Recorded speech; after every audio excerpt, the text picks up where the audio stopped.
எல்லா தமிழ் மக்களுக்கும் என்னுடைய வணக்கம். இன்றைக்கி நம்ம கேரளா சமையல் பார்க்க போகிறது ஒரு பெட்டிக்கடை ஸ்பெஷல் டீ டைம் ஸ்நாக்காக இருக்குது. மிளகு வடை எப்படி செய்யலான்னு பார்த்துட்டு வரலாம்.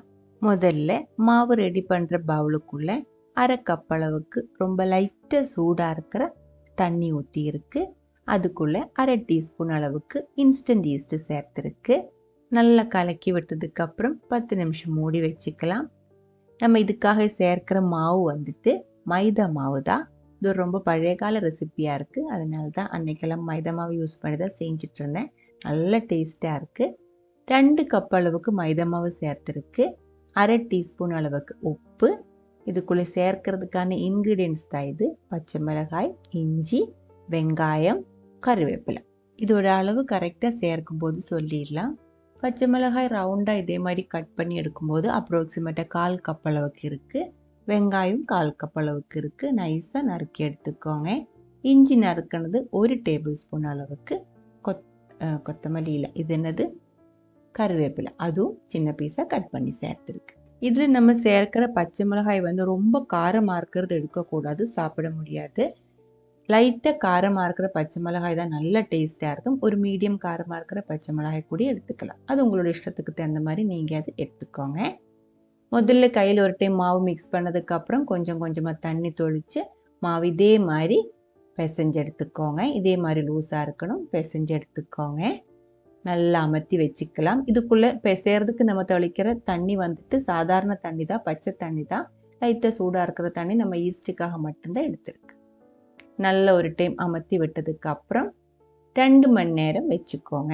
நல்ல குவாலிட்டியாக இருக்கிற ஈஸ்ட்டை தான் யூஸ் பண்ணியிருக்கு. அப்படின்னா 2 மணி நேரத்துக்குள்ளே இந்த மாவோட குவான்டிட்டி வந்து டபுள் சைஸில் வந்துடும்.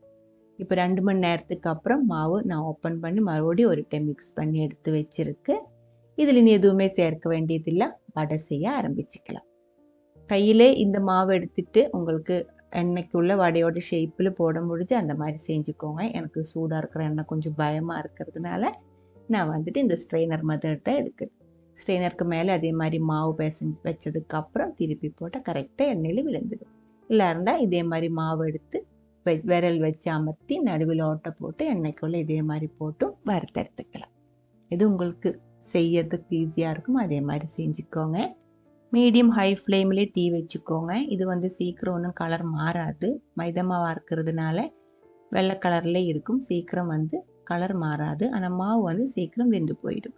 அதனால கொஞ்சம் தீ அதிகமாக வச்சிருச்சு அப்படின்னா மாவு வேகிறதுக்குள்ளே அதோட கலரும் கரெக்டான அளவில் கிடச்சிடும். இல்லை இருந்தால் இந்த வடை வந்து நல்லா கட்டியாக போயிடும்.